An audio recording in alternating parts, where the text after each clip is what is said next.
জনাব হাসনাত আব্দুল্লাহ কুমিল্লা সরাসরি প্রশ্ন করবেন, ব্যাখ্যার প্রয়োজন নেই। আসসালামু আলাইকুম।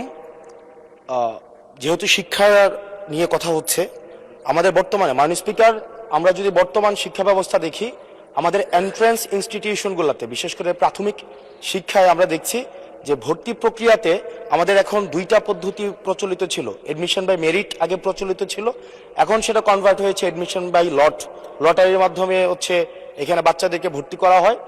ফলত যেটা হয়েছে, ফিডার ইনস্টিটিউশনগুলোর শিক্ষার মান অনেক কমে গিয়েছে, যার ফলে টার্সিয়ারি এডুকেশনে আমরা হচ্ছে কোয়ালিটি সম্পন্ন ছাত্র আমরা হচ্ছে বিশ্ববিদ্যালয়গুলোতে আমরা পাঠাতে পারি না।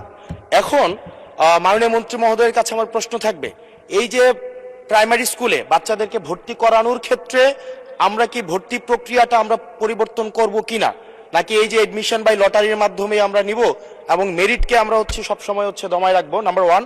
আর নাম্বার টু হচ্ছে, আমাদের বর্তমান শিক্ষা পদ্ধতিতে আমরা যদি দেখি, আমরা যারা পয়সা দিয়ে কিনতে পারে তারা হচ্ছে এখন ইংরেজি মাধ্যমটা কিনছে, যারা পয়সা দিয়ে ইংরেজি মাধ্যম কিনতে পারে না তারাই কেবল আপনি যেই শিক্ষা পদ্ধতি আমাদের জন্য জনজীবনের জন্য আপনি চালু করেছেন সেটা আমরা কিনছি, আর যারা সেটাও কিনতে পারে না তারা হচ্ছে মাদ্রাসা শিক্ষা পদ্ধতি কিনছে।